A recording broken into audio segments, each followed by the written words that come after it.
BFM Business et Tech & Co présente De quoi je me mêle, François Sorel.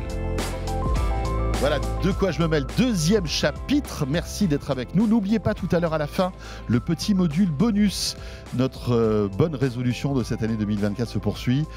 Quelques minutes supplémentaires, exclusivement accessibles en podcast audio. Voilà, donc si vous voulez en savoir plus sur les 40 ans du Mac, ce sera le petit cadeau que nous fera Olivier Frigara tout à l'heure, puisqu'on fête les 40 ans du Mac, ça sera le 24 janvier. 24 janvier. Olivier Frigara, donc, que vous connaissez, auteur du podcast On refait le Mac, et puis bien évidemment Anthony Morel qui est toujours avec nous. On va parler d'Apple dans quelques instants, on va parler d'IA, mais pour débuter, parlons d'IA avec un produit qui a fait sensation. Alors c'est toujours pareil, hein, c'est vrai que vous savez, il y a parfois des produits un peu fantômes dont on n'a pas eu véritablement les fonctionnalités, qu'on n'a pas pu toucher, mais qui fait un buzz incroyable. Et ce produit, le Rabbit, coche toutes les cases. Hein. On ne l'a pas eu en main. Non. On a entendu parler de ce produit-là. On a vu des articles faits par des journalistes américains qui ont pu le prendre en main. Et franchement, on a l'air tous assez séduits par ce nouveau type de produit. Interpellé, en tout cas, moi ça me fait un petit peu saliver cet appareil donc, qui a été présenté en marge du CES. En fait, on sait que dans des suites d'hôtels, certains ont pu le prendre en main. Et c'est vrai c'est un des objets qui ont le plus fait parler lors de la semaine du CES. Et d'ailleurs, on avait dit qu'on vous en parlerait la semaine dernière quand on était là-bas. On n'a pas eu le temps. Et donc, on se rattrape un petit peu cette semaine. Pour le dire en un mot, c'est une sorte de petit assistant personnel, une sorte de majordome que vous allez porter dans votre poche. En gros, c'est un boîtier rouge-orange, des formes très arrondies pour ceux qui nous écoutent. Hein, je vais essayer de le décrire un petit peu. On dirait une console de jeu rétro, moi ça me fait penser à ça, ou un jouet pour enfants, parce qu'il y a vraiment des formes comme ça. Tu sais à quoi ça me fait penser ? Vas-y. C'est l'iPod de l'IA. Il y a un petit côté iPod, ouais. Il y a un petit côté iPod. J'aime bien, moi, le côté très... le côté rétro, un peu comme ça, je le trouve très sympathique. Il y a un petit écran à la surface de cet appareil. Et puis surtout, tu as des micros, une caméra et une intelligence artificielle embarquée qui va permettre de répondre à n'importe quelle requête. Tu vas lui parler et il va te répondre. Alors tu vas me dire, oui, on a déjà des Amazon Echo, des Google Home, c'est pas nouveau. Sauf qu'à l'ère de l'intelligence artificielle générative, tu vas pouvoir aller beaucoup, beaucoup plus loin dans l'interaction que tu vas avoir avec cet appareil qui a vocation, nous disent ses créateurs, à remplacer les smartphones. On verra. Mais en tout cas, l'idée, c'est que cet appareil, il va utiliser les applications comme le ferait un être humain. Je te donne quelques exemples concrets. Tu lui dis, je veux partir en week-end en Corse. Je veux passer... Très bon choix. C'est plutôt une bonne idée, mon cher Anthony. Voilà. Et tu peux compter sur nous, Olivier et moi, pour te donner les bonnes adresses. Je sais bien. Alors, l'IA va elle aussi nous aider pour ça. Donc, je veux passer un week-end en Corse. Je veux que le premier jour soit à Ajaccio, le deuxième jour à Calvi. Très bon choix. Je veux pas dépasser un budget de 500 €. Et puis, il me faudrait une voiture pour aller d'un endroit à un autre, évidemment. Et en fait, c'est l'IA qui va s'occuper de tout ça. C'est-à-dire qu'elle va aller sur l'application pour réserver l'hôtel, sur l'application pour te trouver le trajet optimal, sur l'application pour te louer la voiture, et à la fin, elle te fait un petit résumé, et elle te dit, est-ce que vous voulez valider tel budget pour aller de tel endroit, à telle date ? En fait, elle a fait exactement comme si toi, être humain, tu avais passé 1 heure sur les différentes applications, sur les sites internet à faire tes recherches. Sauf que là, c'est ce petit outil, ce petit Rabbit qui le fait pour toi, comme si c'était une sorte d'assistant virtuel extrêmement, extrêmement poussé. Donc sur le papier, c'est extrêmement séduisant parce qu'en gros, tu vas pouvoir lui demander absolument n'importe quoi et c'est lui qui va aller fouiller dans les méandres des sites et des applications pour réaliser tes moindres désirs. En gros, c'est simplifier la requête, c'est-à-dire que tout ce dont on demande aujourd'hui sur un appareil, on pourra le faire à la voix de manière totalement naturelle et l'intelligence artificielle va pousser en fait l'exercice jusqu'à des niveaux inédits. Exactement. Les exemples que tu donnes aujourd'hui, c'est impossible à faire. Bien sûr. C'est-à-dire qu'aujourd'hui, tu peux demander à ChatGPT ou à Bard, tu peux lui dire qu'est-ce que tu me conseilles si je dois passer 2 jours en Corse, propose-moi un itinéraire. Mais il ne va pas te commander l'avion, il ne va pas te commander l'hôtel, il ne va pas te gérer la voiture. Exactement. La promesse, c'est que ça va aller beaucoup, beaucoup plus vite, d'après la keynote qu'ils ont fait. Mais qu'est-ce qu'on sait de cette boîte, de ces startups qui sortent de nulle part aujourd'hui ? On ne sait rien, on ne sait vraiment pas grand-chose. C'est assez surprenant d'ailleurs, hein, le fait qu'ils sortent comme ça du bois avec un moteur maison visiblement. Ouais. Alors ils appellent ça un langage d'action. Alors c'est pas un modèle de langage, c'est un modèle d'action. Et ils mettent l'un en opposition avec l'autre d'une certaine manière. C'est-à-dire on ne se contente pas d'analyser vos requêtes et d'y répondre, c'est qu'on est capable d'agir comme le ferait un être humain. Et c'est vrai que les démos qu'ils ont publiées sont assez dingues, en plus des vidéos de ce petit appareil. C'est-à-dire que tu vois en fait comment l'algorithme voit comment dire, les différentes options sur les sites. C'est-à-dire quand tu te connectes à un site, tu as des cases, tu vas cocher certaines options, les décocher, cliquer sur tel ou tel onglet. Et en fait, tu vois l'algorithme qui analyse la présence de tel et tel onglet, de telle case. Et il est capable en fait de comprendre cette interface, n'importe quelle interface en fait, comme le ferait un être humain. C'est ça la puissance de cet algorithme. Ce qui est intéressant, c'est la démo qu'il y a derrière toi qui tourne. C'est aussi l'analyse visuelle. Hein. C'est-à-dire que on regarde un frigo, il va nous donner la recette. Bon, ça, je trouve que c'est un peu anecdotique, mais finalement, ça a l'air de marcher. Tu lui montres Rick Astley et il te chante. Never gonna give you up. Ah oui, c'est bien. Tout le monde va la rendre dans la tête comme ça. C'est parfait.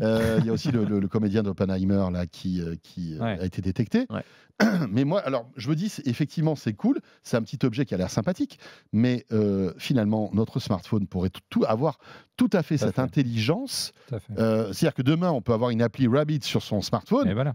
Et adieu le produit, quoi. Ouais, absolument. Non, alors, c'est toute la question. On et la puissance des processeurs des téléphones qui est bien supérieure. En fait, l'argument que mettent en avant les créateurs de cet appareil, c'est que justement, eux, ils estiment qu'on passe trop de temps sur les écrans et que ça va nous permettre d'avoir accès à tout ce qu'on peut faire quasiment sur un smartphone, mais sans avoir justement cette distraction, le doom scrolling, proposant un écran supplémentaire. Voilà. Paradoxal, ouais. Parce que tu auras toujours ton smartphone, je suis désolé. Évidemment. Enfin, je veux dire, l'usage le plus important du smartphone, c'est quand même la consommation de contenu, c'est de regarder des vidéos, etc. Ça, tu pourras pas le faire avec un appareil comme celui-ci, donc ça montre quand même les limites. Mais le moteur, c'est quoi? C'est ChatGPT aujourd'hui, le moteur derrière? Non, visiblement, ils ont une IA maison. D'accord. Moi, ce que j'ai trouvé remarquable, c'est leur concept de terrier. Je sais pas si tu as vu. Ouais, le Rabbit Hole. Voilà, c'est que quand tu arrives sur ce marché-là, il te faut un écosystème, il te faut un App Store ou un GPT Store. Et là, il te propose de te connecter directement sur les services existants via du web. Il n'y a pas d'application à installer. Et en gros, on peut écouter et linker via l'ordinateur son Rabbit à Spotify, à Apple Music, à Uber, etc. Et donc, du coup, on se retrouve avec un écosystème qui est majeur, alors que normalement, quand on arrive sur ce marché avec un nouveau device, il faut conquérir et convaincre les développeurs, et ils n'en ont pas besoin apparemment. Oui, c'est ça. C'est-à-dire que l'IA est assez intelligente pour en fait gérer les applis comme nous. C'est ça, c'est exactement ça. Et c'est toi qui lui donne. C'est-à-dire qu'il faut quand même configurer un minimum. C'est ce que tu disais via ce Rabbit Hole là. Tu dois connecter quand même à ton compte Spotify, à ton compte Uber. Et à partir du moment où tu as fait ça, effectivement, tu as juste à lui dire appelle-moi un Uber à telle adresse à telle heure. Et en fait, c'est lui qui va aller sur l'application et gérer l'interface. Ce qui est quand même pas mal. Enfin, je veux dire, c'est assez. L'effet waouh est assez saisissant. Mais c'est concrètement la matérialisation de ce que devraient faire nos téléphones, j'espère, dans quelques mois, quelques années. Mais c'est là, alors c'est vrai que c'est sympa, et puis voilà, c'est plutôt cool, mais je vois pas l'avenir à ce produit-là, parce que évidemment tout ça va arriver dans un smartphone. Peut-être que même c'est un joli coup de com et qu'Apple va regarder ce qu'ils font et qu'ils vont acheter leur solution. Enfin, non, enfin, oui. Je veux dire, tu disais tout à l'heure qu'ils étaient à la bourre en termes d'IA. Apple, carrément. Là ils ont une offre. Tu vois, ils pourraient demain, un claquement de doigts, dire OK, allez, votre device, on le met à la poubelle là, et on intègre ça dans l'iPhone, tu vois. Oui, ils sont pris en étau entre les smartphones et puis de l'autre, quand tu arrives à la maison, l'ensemble des assistants vocaux et des enceintes connectées qui théoriquement pourrait jouer ce rôle également. On sait qu'Amazon travaille également sur son propre système et puis Google aussi avec Bard. Donc, je suis d'accord. Mais je trouve qu'en fait, ce device, alors moi, c'est pareil, je ne lui prédis pas un grand avenir, malheureusement. Je pense qu'il va y avoir un effet buzz. Mais je trouve qu'il pose une question intéressante. Bien sûr. Il pose la question, en fait, du form factor qui va être lié à l'émergence de l'intelligence artificielle générative. C'est-à-dire, est-ce que, finalement, le smartphone qu'on a dans nos poches, c'est l'alpha et l'oméga de l'interface qu'on va avoir avec la machine, ou est-ce qu'on va inventer plein de nouveaux objets qui nous permettront d'interagir avec la technologie? On a beaucoup parlé aussi de l'AI Pin. Vous vous souvenez de ce petit badge connecté qui a été créé par des anciens d'Apple d'ailleurs, et qui lui aussi se veut une alternative au smartphone. C'est exactement la même philosophie. On en parle moins d'ailleurs là. Je crois qu'ils ont fait un plan social d'ailleurs, donc c'est un peu chaud, tu vois. C'est clair. Non, mais se lancer dans le hardware avec un projet aussi ambitieux, c'est compliqué. Donc alors là, derrière, il y a des ex d'Apple. Exactement, c'est une très très belle équipe. C'est une très très belle équipe. Notamment, effectivement. Non, mais tu vois, est-ce que vraiment on va pas imaginer plein d'autres d'autres objets. Moi, je crois beaucoup aussi au retour des lunettes connectées façon Google Glass, bien qui sûr. pourrait aussi être une autre manière Et quand tu d'interagir vois avec que l'IA. Sam Altman et Jonathan Ive sont en train de préparer un device aussi Ouais. avec ChatGPT à l'intérieur, tu te dis, waouh. Qui Ouais. pourrait d'ailleurs prendre la forme de lunettes. Enfin, c'était des rumeurs aussi Non, mais parmi tu vois, d'autres. pour revenir à Rabbit, on peut penser qu'ils pourraient très bien licencier leur écosystème et proposer à des fabricants qui ne veulent pas s'associer avec un Google, sûr. ou avec un Amazon voilà. Ouais, ou alors une appli, tu vois, avec un abonnement. Exactement. Tout est possible. Et puis on peut aussi imaginer que les outils existants, donc OpenAI avec Même dans la voiture, ChatGPT, imagine. Copilot dans la voiture, c'est aussi, je veux dire, des technologies sur lesquelles Ouais. ils vont bosser. C'est-à-dire que c'est l'aboutissement ultime finalement d'un outil comme Copilot, Bien ce sûr. serait de pouvoir faire Alors, ce genre de choses. hein. Moi, ce que je trouve rassurant en tant que vieux fan, puisque je suis aujourd'hui le vieux fan du Mac, on va parler des 40 ans du Mac, c'est que une petite boîte comme celle-là qui sort de nulle part, qui est capable de produire une chose pareille en termes d'IA, quand on voit les moyens colossaux qu'a un Apple, un Google ou un Amazon, Ouais, qui sont c'est-à-dire qu'ils largués peuvent- là. voilà, qui Ouais. sont largués, ça veut dire que voilà, en quelques mois ils peuvent rattraper un retard considérable. Intéressant. On verra bien. hein. Alors voilà, on ne prédit pas forcément un véritable succès à ce type de produit, mais en tout cas, ça pose la question, ça ouvre des chemins, on va dire. Exactement. Et c'est ça l'innovation technologique. Et hein. bien sûr. C'est de voilà, essayer de défricher un petit peu et après d'arriver à quelque chose de plus concret. C'est exactement ça. Ça me fait penser un peu à toute la philosophie du CES dont on parlait la semaine dernière, c'est-à-dire que probablement 80% des produits qu'on a vus au CES Bien sûr, disparaîtront à terme. disparaîtront, mais ça Ça pose ouvre des jalons. pistes, ça pose des jalons pour plein d'autres. C'est des sources d'inspiration extraordinaires. En fait. On est d'accord. On va parler d'OpenAI aussi, puisque l'actualité est assez importante concernant OpenAI. Alors Anthony, tu en parles régulièrement dans Good Morning Business.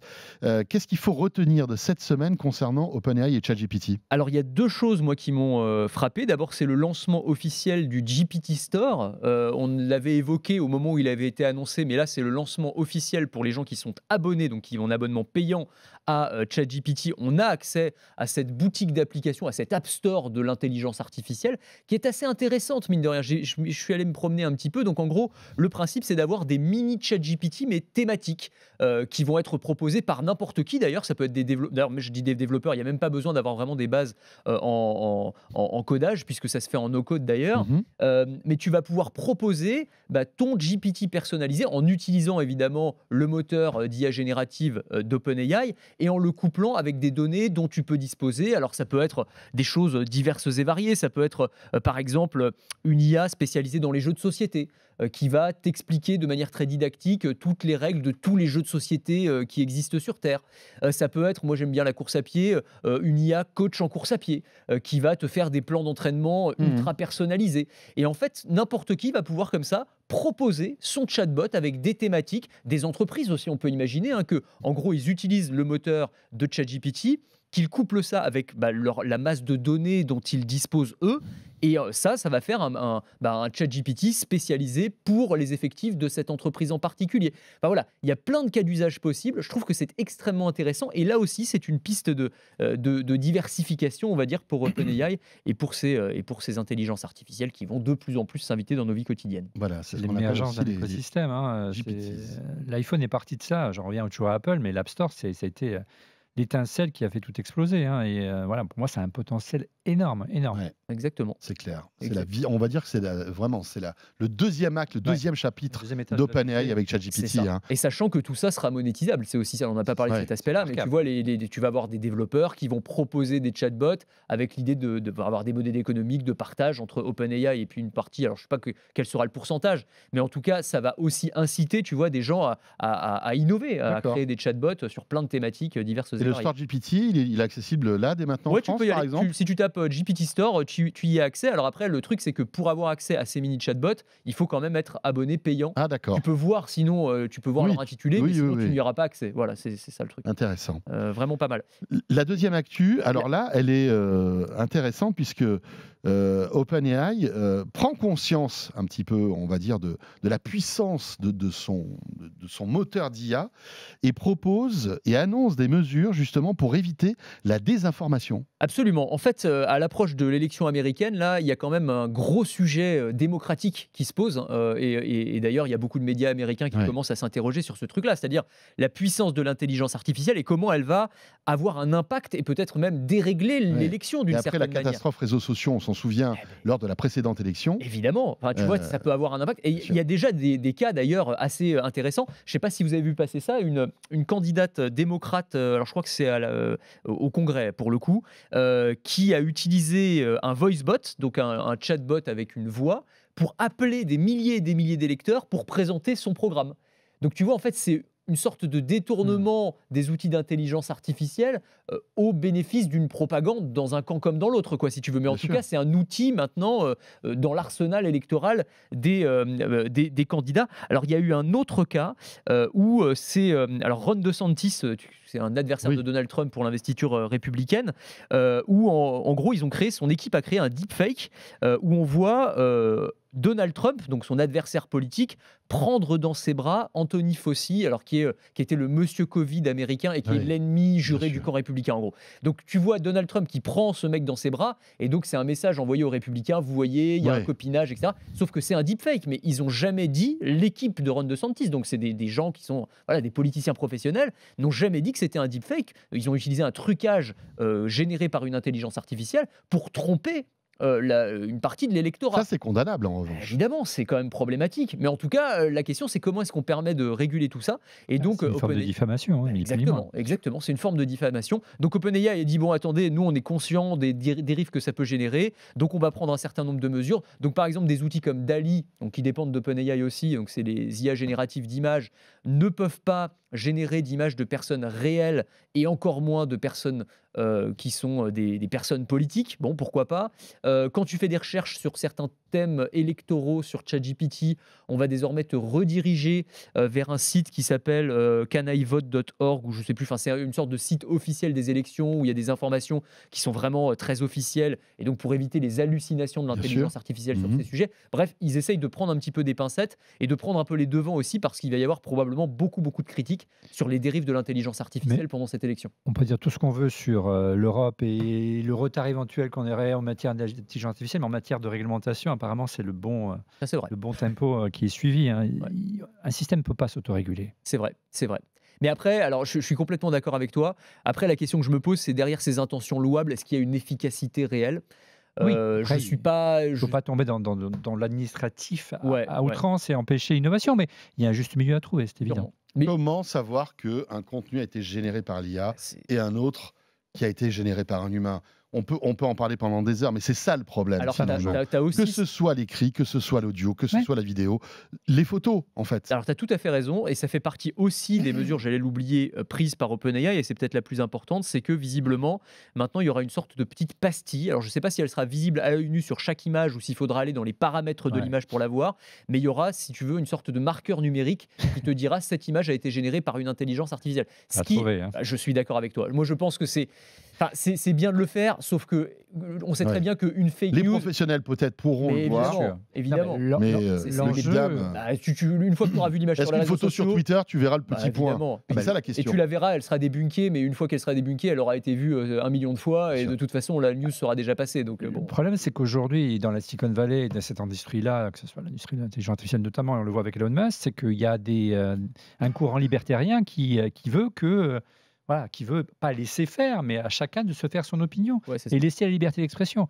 Alors c'est un courant, il est respectable ou pas, je suis pas là pour juger, mais en tout cas ça pose un problème parce qu'on ne donne pas les clés et les outils aux lecteurs ou aux gens qui suivent des flux d'informations de savoir si c'est un fake ou c'est la réalité. Disons que du point de vue de l'utilisateur, il faut vraiment partir du principe maintenant que tu ne peux plus faire confiance à rien. C'est-à-dire qu'en termes d'image, tu ne peux plus croire à rien. Et quand tu vois les images générées par les dernières versions de Midjourney, il y a la V6 qui est sortie il n'y a pas longtemps, c'est impressionnant. C'est ouf, c'est impossible de savoir. Parce que tu sais, tu avais le truc où tu voyais, tu regardes, il y avait quand même 6 doigts sur... tu avais des petits trucs, tu sais, qui te permettaient de montrer que l'image avait été générée par une IA. J'imagine, ça va encore progresser de plus en plus. Bien sûr. Ce qu'on arrive à faire là, en l'an 1 ou 2 de l'IA générative, qu'est-ce que ça va être dans 10 ans? Possible. C'est incroyable. Et tu as vu, alors c'est pareil, il y a eu une initiative, je ne sais pas si vous avez vu passer ça, c'est les fabricants d'appareils photo et de caméras, la Nikon, Sony, Canon, qui se sont alliés pour mettre au point, et ça va sortir dans les mois qui viennent, des appareils photo et des caméras anti-fake news. Oui, avec une signature. Avec une signature numérique, ce qui est très bien. J'allais dire, ça va servir pour les organes de presse pour être sûr qu'une photo est bien authentique.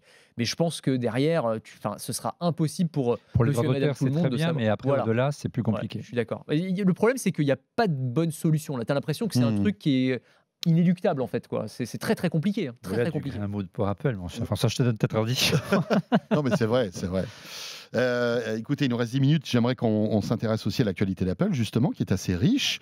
Aujourd'hui, vendredi 19 janvier, c'est le jour où les précommandes commencent pour le Vision Pro aux États-Unis exclusivement, mais à partir d'aujourd'hui, donc, vous pouvez aller dans un App Store, peut-être même sur le web, Oui. précommander le Vision Pro. 3 499 $ hors taxe. Hors taxe, bien sûr. Donc après, il faut rajouter les taxes américaines. Tout dépend des régions. Hein. Ouais. Voilà. Bon, alors c'est un événement, quoi qu'on dise. C'est un oui. événement. Apple ouvre un nouveau chapitre dans son industrie avec un nouveau device qui n'a rien à voir avec les autres, Non. qui est assez courageux, casse-pipe, on peut le dire aussi, parce Ah ouais, que est-ce un que ça gros va risque. marcher, Gros risque. le Vision Pro? On commence à avoir des informations qui circulent. Hein. Il y a des gens qui l'ont déjà testé et qui disent que le confort n'est pas forcément top, qu'il y a quelques bugs de ci, de là. Bon, on peut pardonner Apple. Hein. Ce produit sort dans les jours qui viennent. Donc, précommande le 19. On peut pardonner 4000 balles. Moi, je pardonne pas. Hein. Ça Non, mais a après, intérêt à fonctionner. Non, mais on peut imaginer. Alors, pour C'est le confort, d'accord. ça va être compliqué de faire une mise à jour. Mais en termes de fonctionnalité, d'après ce que j'ai compris, le clavier virtuel n'est pas top, etc. Mais on peut imaginer qu'il y aura des mises à jour qui seront faites, disponibles début février. 2 février. Le 2 février. Aux États-Unis. Alors, est-ce qu'on pourra l'acheter depuis l'Europe pour le tester? Ça nous titille tous. Telle est la question. C'est la question. La réponse est apparemment oui. La question, c'est ce qu'il va y avoir suffisamment, parce que tout le monde entier, tous les développeurs, toutes les grandes boîtes qui veulent le tester vont l'acheter, et je pense qu'ils vont être pris d'assaut. Et d'après les premiers chiffres, et d'après les Mick Schuko et les Mark Gurman, qui sont les leakers spécialistes dans l'actu Apple aujourd'hui, il n'y en aura pas pour tout le monde. Il y aurait entre 60 et 80 000 exemplaires disponibles. C'est pas beaucoup à l'échelle des États-Unis. Hein. 60 000 seulement aux États-Unis. Ah ouais. Ah ouais. Parce qu'ils n'avaient pas dit qu'ils voulaient en produire 1 million la première année. Ah ouais, première année, mais pour l'instant, le premier week-end, il y aurait que ça. Voilà. Donc, moi, j'ai pas mal de camarades qui vont prendre leur avion pour aller chercher début février leur Apple Vision Pro et pour développer dessus et travailler dessus et être prêt lorsqu'il arrivera en Europe. La question, c'est quand est-ce qu'il va arriver en Europe, on en reparlera.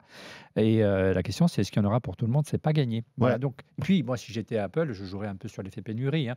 Les queues devant l'Apple Store, ça a fait quand même les beaux jours de l'iPhone à son lancement. Mais c'est vrai que c'est important, tu l'as souligné, François. Apple sort rarement des nouvelles familles de produits. C'est ça. Le Mac, l'iPod, l'iPhone, l'iPad, l'Apple Watch. Et 10 ans après l'Apple Watch, voici une nouvelle famille. Et alors, moi, juste pour être sûr, je parle sous le contrôle d'Olivier parce qu'il connaît beaucoup mieux l'écosystème Apple que moi. Mais moi, ce que j'avais compris au début, c'est que quand on voudrait acheter un Apple Vision Pro, il faudrait qu'on soit forcément en magasin avec un conseiller Apple qui te le fasse tester pour de vrai parce que c'est un produit. C'est clair, il faut pouvoir l'essayer, il faut pouvoir l'adapter à sa vue, etc. Là, quand tu dis on pourra le précommander, c'est-à-dire on le recevra tel quel. Non, tu par iras la chercher un poste, magasin. Non, il faudra aller le chercher dans un Apple C'est que le Store. premier week-end, ça, je crois, non? Non. Non. Non, tu as 25 minutes de test. Donc, c'est pas. En gros, c'est comme si tu allais chez un opticien. Hein. Pour trouver une analogie, parce que justement, on est tous autour de cette table porteurs de lunettes, et c'est ça l'enjeu. Il faut mettre des lentilles, on sait que c'est Zeiss qui est en train de les produire. Moi qui suis hypermétrope, astigmate, et j'en passe, c'est des meilleurs, ça doit être assez compliqué, je demande à voir. Donc voilà, ils prennent aucun risque, il y aura des rendez-vous individuels, et en gros, pendant que vous êtes en train il y aura un scan de votre visage, soit via Face ID si vous le commandez, sur l'App Store ou directement dans le magasin pour qu'il soit à la fois le plus confortable possible, parce que tu l'as dit, les premiers testeurs américains, les journalistes américains qui l'ont eu en pré-test disent bah oui, c'est un peu lourd. Donc il y a quand même des petits ajustements à faire, et au-delà, il faut régler ce problème de la vision. Sans jeu de mots. Alors, autre rumeur, le Vision Pro serait disponible dans d'autres pays du monde en juin prochain. Je ne sais pas si vous avez suivi ça. J'ai vu ça. Il y a pas mal d'informations qui commencent un petit peu à fuiter. C'est assez logique parce que le mois de juin, vous le savez, c'est le moment où Apple fait sa grande conférence des développeurs, la WWDC. Et ça va être vraiment l'an 1 de l'Apple Vision. Donc, il faut mettre toutes les forces en route et en présence pour qu'il y ait vraiment un écosystème autour de ce casque de réalité mixte, même si on n'a pas le droit de l'appeler comme ça, parce qu'Apple veut qu'on l'appelle l'ordinateur spatial, aux joies. Ça, c'est vrai. Et oui, non, enfin, c'est ce qu'on disait la semaine dernière au CES, c'est que c'est une terminologie qui a été reprise par d'autres. Au CES, tu voyais des gens qui commençaient à parler d'ordinateur d'informatique spatiale. d'informatique mais spatiale. Voilà, donc l'enjeu, c'est de disposer d'un écosystème et qui est plein d'applications. Et au-delà, c'est les développeurs qui vont développer les usages, comme ça a été le cas avec l'iPhone. L'iPhone, c'est vendu au départ comme un smartphone, et puis après, c'est vendu comme un Shazam, comme un Uber, comme un... voilà, les usages sont développés grâce à l'écosystème des développeurs, et Apple veut faire la même chose. Et c'est ça le vrai enjeu, début février, c'est un Apple Vision Pro au début. Pourquoi faire? On parle d'ordinateur spatial, je pense que ce sera plus dans un premier temps un outil de consultation, hein, notamment pour les vidéos, pour le cinéma. On sait qu'Apple veut plutôt privilégier ça dans un premier moment. Apparemment, l'effet serait waouh avec les 2 écrans 4K intégrés. Il a signé un accord privilégié avec Disney notamment. On sait que Warner suit avec HBO. Tu as raison. Est-ce qu'il y aura du contenu? Est-ce que ça va être captivant? Est-ce qu'il y aura la killer app qui fera que waouh, tu seras scotché par ce truc-là? Après, voilà, c'est ce qu'on dit et on répète. Hein, Apple est sur la ligne de départ d'un marathon qui va durer des années. Ils prennent beaucoup de risques avec ce type de produit. C'est peut-être un produit qui arrivera à maturité dans 5 ans, 10 ans, on ne sait pas. Avec sûrement des versions sur lesquelles ils sont déjà en train de travailler, qui seront miniaturisées, qui seront moins chères. Moi, je suis assez critique envers Apple. Alors, j'aime beaucoup leurs produits, mais je suis assez critique sur plein de choses. Mais là, j'avoue qu'ils ont du courage de se lancer dans une nouvelle gamme de produits, de dépenser des milliards et des milliards dans ce truc-là, sans trop savoir où ça va les mener. Alors, même s'ils ont une vision à terme, à 5-10 ans, je pense qu'ils ont des prospectivistes qui arrivent à dire, dans 10 ans, ce sera comme ça. Mais les risques sont énormes, beaucoup plus que pour un smartphone, beaucoup plus que pour un Mac ou pour un iPad. Ouais, franchement, les risques sont... non, je suis d'accord sur ton constat. Ça peut être un échec, hein, vraiment. Alors, ça peut être un échec. Après, à l'échelle d'Apple, à l'échelle d'une entreprise comme Apple, c'est moins dramatique. C'est quand même, le pari, même si c'était une catastrophe industrielle, ils s'en remettraient, tu vois, ça va pas leur je suis d'accord avec François, c'est que ça montre un changement de paradigme entre Steve Jobs et Tim Cook. Steve Jobs, il cherchait à sortir une application et tout de suite un device et nous dire one more thing, effet wow. On se souvient tous du lancement de l'iPhone et l'arrivée de l'écran multipoint, le fait d'utiliser ses 2 doigts. On n'avait jamais vu auparavant la possibilité de zoomer en pinçant un écran de téléphone. La stratégie de Tim Cook, et on l'a vu déjà avec l'Apple Watch, il n'y a pas d'effet wow. On y va de manière incrémentale. On sort un produit, une plateforme et on monte en puissance. J'espère simplement qu'à $3 490 hors taxe, il n'y ait pas un effet trop déceptif qui ferait qu'on n'arriverait pas à faire décoller cet écosystème. Voilà. Non, mais moi, là où je suis d'accord avec vous, c'est que ce qui va faire la différence, c'est les contenus. Et aujourd'hui, je pense que ça manque d'une killer app. On ne voit pas, au-delà du côté, effectivement, regarder un film, et ça va être extraordinaire de ce point de vue-là, je pense. Je pense aussi. Mais il faut que ce soit plus que ça. À €3 400, il faut que ce soit plus que ça. Bien sûr. Et là, on a un gros point d'interrogation quand même, quoi. Oui, mais ça va être de la consultation. On sait qu'Apple a beaucoup d'ambition. On en parlait déjà dans cette émission, dans les droits sportifs. Donc, imagine l'immersivité, je ne sais pas si ou l'immersion qu'on pourrait avoir dans un Grand Prix de Formule 1, par exemple, filmé en 360 et filmé en 4K pour le Vision Pro. On sait qu'ils veulent acheter les droits, le football. Voilà, moi, j'y crois. Après, il y a un vocabulaire, un langage artistique à créer autour du cinéma, autour de la production, pour que les séries demain d'Apple TV+, tirent partir de ça, parce que adapter, c'est pas juste regarder Avatar sur son Apple Vision. Bien sûr. Donc il faut concevoir des contenus. On verra bien. On va essayer d'en choper un de ce Vision Pro pour tout vous dire. Voilà, c'est pas évident, mais je pense qu'avec toutes les forces en présence, peut-être qu'on pourra essayer d'en avoir un. On vous promet rien, et puis après, on espère aussi que le service de presse d'Apple pourra nous distiller quelques petits exemplaires. Je crois aussi. Leur priorité, c'est vraiment les US là pour l'instant. Le mot d'ordre, c'est simple, hein, c'est que c'est par pays, donc on distribue à la presse que lorsqu'il sera disponible dans notre pays. Alors il nous reste 1 minute, ça va être court, mais tout ça dans un contexte où Apple est vraiment en difficulté en Europe notamment, avec le sideloading bientôt, à partir du 7 mars, en raison du DMA, Apple va être obligé de scinder son App Store. Ça, c'est quand même un événement qui, chez Apple, doit être difficile à avaler, quand même. Et puis, ça va faire boule de neige, cette histoire-là. Au bout d'un moment, le sideloading va arriver aussi dans d'autres pays, et sans doute aussi aux États-Unis. parce qu'on le voit, Apple, même aux États-Unis, commence à être pointé du doigt. Ouais. Donc, Ça craque de partout quand même. ça craque de partout. Et c'est intéressant de voir que c'est sous la pression de l'Europe, que ce Bien soit sur le sûr. side loading, C'est vrai, sur c'est l'USB-C. vrai. Il y a quand même là, on Ouais. leur a mis des petits taquets là. Franchement, là, j'imagine Thierry Breton avec son couteau dans la bouche, Ouais, c'est un peu la ça. fourche, tu sais, dans la jungle, et Clément, derrière, c'est t'as tous Thomas les autres gars qui Gattestager, mais- suivent. C'est Ah ouais, clair. c'est bon, vas-y, mais vas-y en premier quand même. On va bien voir ce qui se passe. Mais franchement, Carrément. Ouais. Ça Je sais pas s'il faut, je sais pas s'il faut s'en réjouir, Apple est en mais, première mais Apple ouais. est en première ligne, bien sûr. Google aussi, puisque Facebook, Google va être tout ça, victime aussi j'en passe de des ce meilleurs, DMA.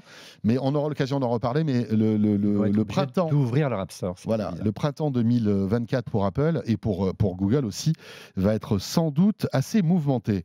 Merci beaucoup à tous les deux. Merci Anthony. Bah merci. Toujours un plaisir de t'accueillir dans De quoi je me mêle. On te retrouve bien sûr le matin sur BFM Business et avec Estelle aussi sur RMC et RMC Story. Tu ne bouges pas. Je ne bouge pas. On va Je suis bien, continuer c'est bon, chez ensemble vous. nos discussions avec Anthony. Ce sera notre module bonus que vous retrouvez, je vous le rappelle, exclusivement en audio. Voilà le podcast audio de quoi je me mêle qui vous propose un petit bonus.